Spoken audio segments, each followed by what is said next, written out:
अस्सलाम वालेकुम स्टूडेंट्स जी, welcome back. तो ये लेक्चर नंबर 1 है। इससे पहले चैनल पे अकाउंटिंग अपलोड नहीं थी हो रही, लेकिन अब इंशाल्लाह ताला रेगुलर अकाउंटिंग के लेक्चर्स जो है ना अपलोड होंगे।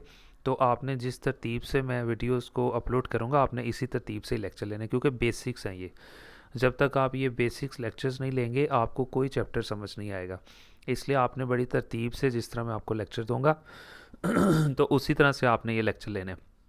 मेरा नाम सर वकार है और इस चैनल के ऊपर अल्हम्दुलिल्लाह हम लोग 8 से 10 बुक्स जो है ना उनके लेक्चर्स अपलोड करते हैं। उसमें बिज़नेस मैथ जो है आपकी पार्ट 1 की, उसके लेक्चर्स भी मैं अपलोड कर रहा हूँ, तो आप वो जाके लें। और प्ले लिस्ट बनी हुई है, आप प्ले लिस्ट में चले जाएँ, ठीक है। 9th 10th के भी अपलोड हो रहे हैं, इसके अलावा फेडरल बोर्ड के भी, एफएससी का मैथ भी।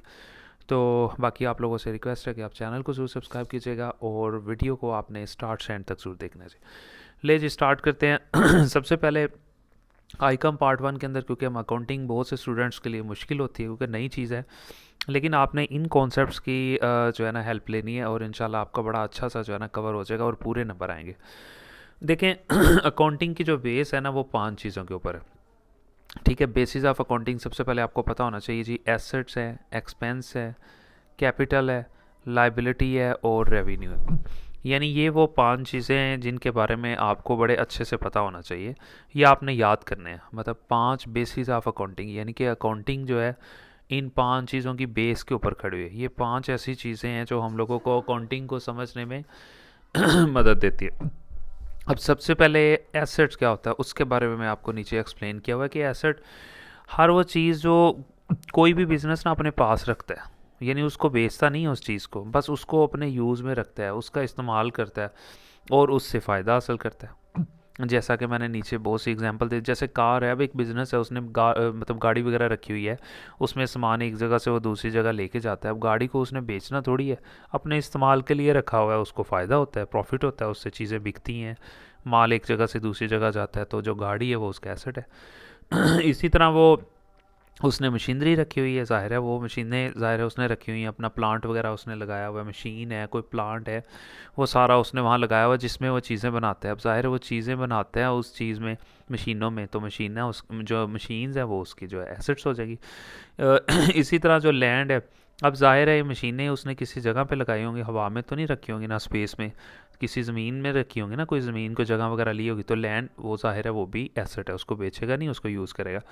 अब जाहिर है ये तो नहीं कि सारी मशीनरी को ला के बस ज़मीन पे रखते नहीं, ऊपर कुछ बनाना नहीं है, तो बिल्डिंग वगैरह भी वो बनाएगा। अब बिल्डिंग का वो बेचेगा तो नहीं ना, जब तक वो बिज़नेस करेगा उसको बेचेगा नहीं, तो बिल्डिंग भी उसका एसेट होगी। यानी बिल्डिंग ऐसी चीज़ है जिससे वो फ़ायदा हासिल करेगा और प्रॉफिट कमाएगा।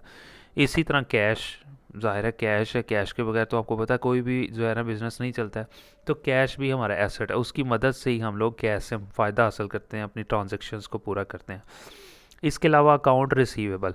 अच्छा, अकाउंट रिसीवेबल का मतलब होता है वो लोग जिनसे हमने पैसे लेने हैं। अब जाहिर है जिनसे हमने पैसे लेने हैं तो वो भी हमारा एसेट होंगे।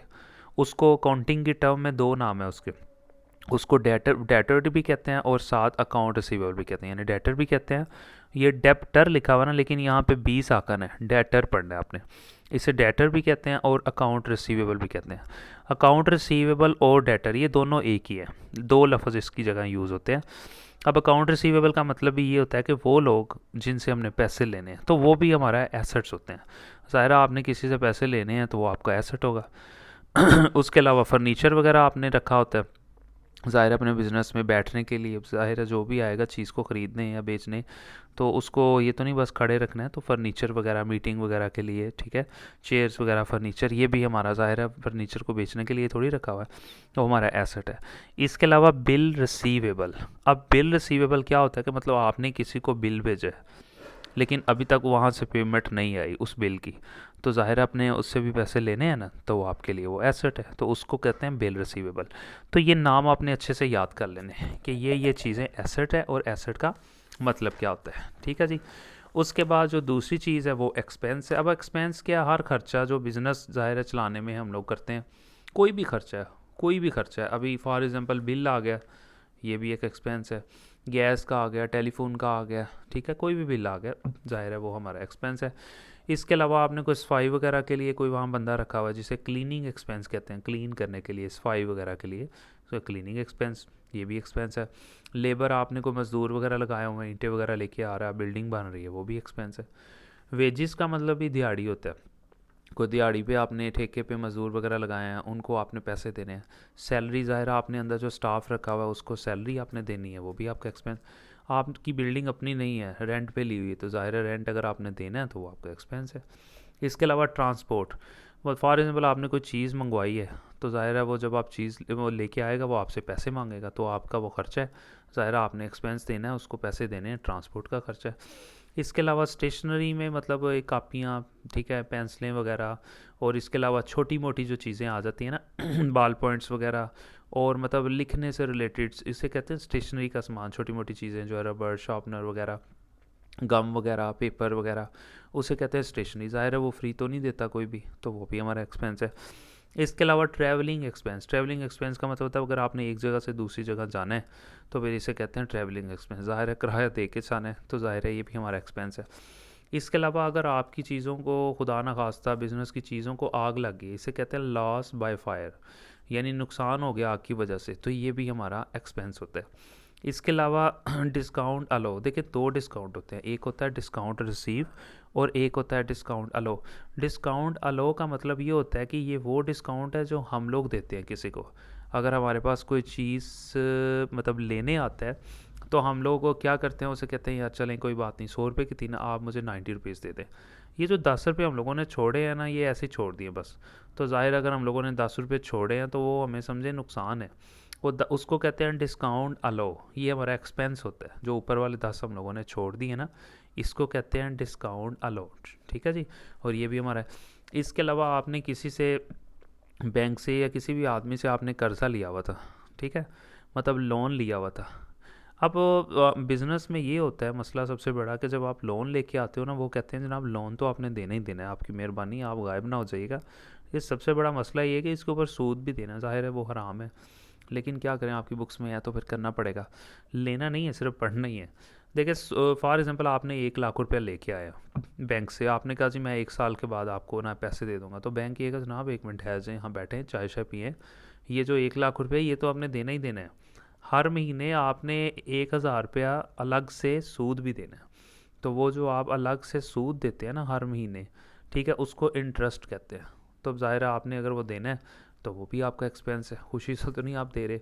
इसके अलावा अगर आपने किसी को कमीशन दे दिया है तो वो भी एक आपका एक्सपेंस है। कमीशन आप पता क्यों देते हैं?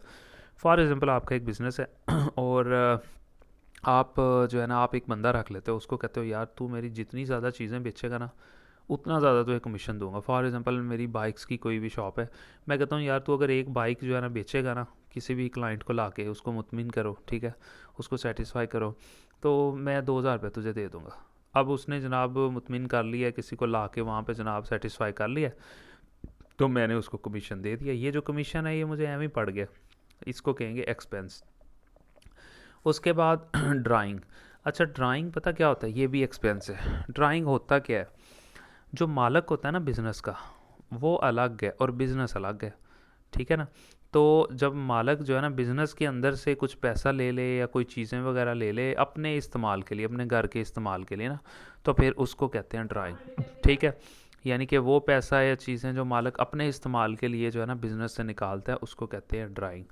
फॉर एग्ज़ाम्पल कि एक बिज़नेस है कोई भी, अब वहाँ पे डायरेक्टर कोई और होगा, और ज़रूरी नहीं है कि जिस जो मालक हो उसी का ही बिज़नेस हो, मालक कोई और हो सकता है, ठीक है। एक बिज़नेस है, वहाँ पे मालक आता है, कहता है यार मुझे थोड़े से पैसे तो दे दो, ठीक है।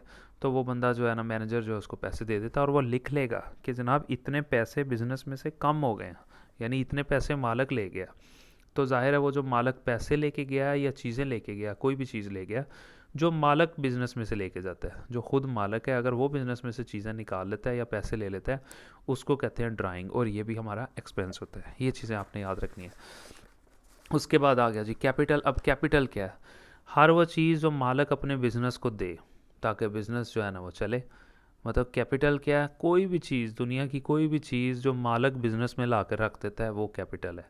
मतलब फॉर एग्जांपल मालक ने एक सोफ़ा वगैरह ख़रीदा, ला के बिल्डिंग के अंदर रख दिया, ये भी ज़ाहिर है कैपिटल है। मालक ने 10 लाख रुपये बिज़नेस को दे दिए, ये लो यार चलाओ काम चलाओ, ये भी कैपिटल है। यानी हर वो चीज़ जो मालक निकाले उसे कहते हैं ड्राइंग, और हर वो चीज़ जो मालक दे उसे कहते हैं कैपिटल।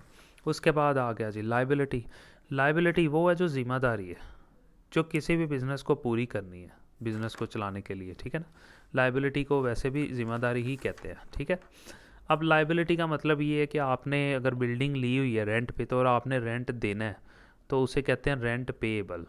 अगर आपने देना है तो, अगर तो दे दिया है तो वो एक्सपेंस हो जाएगा, और अगर नहीं दिया और अभी देना है, रेंट पेएबल है, उसे कहते हैं रेंट पेएबल, ये भी आपकी लाइबिलिटी है। अगर आपने बिल नहीं दिया तो बिल पेएबल, वो भी आपकी लाइबिलिटी है। अकाउंट पेएबल, अकाउंट पेएबल का मतलब होता है अगर आपने किसी के पैसे देने हैं। अकाउंट पेएबल का दूसरा नाम होता है क्रेडिटर, ये आप याद रख लें, इसका दूसरा नाम होता है क्रेडिटर। जैसे आपने देखा होगा पीछे अकाउंट रिसीवेबल था ना, तो उसका नाम डेटर था दूसरा। तो इसी तरह अकाउंट पेएबल का मतलब होता है अगर आपने किसी आदमी के पैसे देने हैं, उसे कहते हैं अकाउंट पेएबल, या उसका दूसरा नाम होता है क्रेडिटर। इसके अलावा इंटरेस्ट पेएबल, आपने सूद देना है, ठीक है। एक तो होता है ना आपने दे दिया है, अगर तो दे दिया वो एक्सपेंस बन जाएगा, अगर अभी तक देना है दिया नहीं है तो ज़ाहिर है आपके सर पे जिम्मेदारी है, लाइबिलिटी है, उसको इंटरेस्ट पेएबल कहेंगे, तो ये आपकी लाइबिलिटी हो जाएगी, ठीक है जी। और एंड पे जो चीज़ आ जाएगी और उसे कहेंगे जी रेवेन्यू, ठीक है। वो तमाम रुपए जो किसी भी बिज़नेस को किसी भी तरीके से मतलब हासिल होते हैं, बिज़नेस जो पैसे कमाता है ना उसे कहते हैं रेवेन्यू। अब वो डायरेक्टली भी कमा सकता है, इनडायरेक्टली भी कमा सकता है।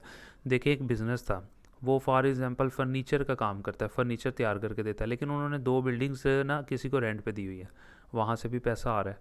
अब ये इनडायरेक्टली हो जाएगा, फर्नीचर से जो पैसा आएगा वो होगा डायरेक्टली, और ये जो 2 बिल्डिंग्स उन्होंने रेंट पे दी हुई है किसी को और वहाँ से पैसा आ रहा है, तो ये इनडायरेक्टली इनकम हो जाएगी, ठीक है जी। या फिर फॉर एग्जांपल एक बिज़नेस था, उसने किसी को पैसे उधार दिए हुए हैं, वहाँ से उसको इंटरेस्ट मिल रहा है यानी कि सूद मिल रहा है, तो ये उसकी इनडायरेक्ट इनकम हो जाएगी, ठीक है।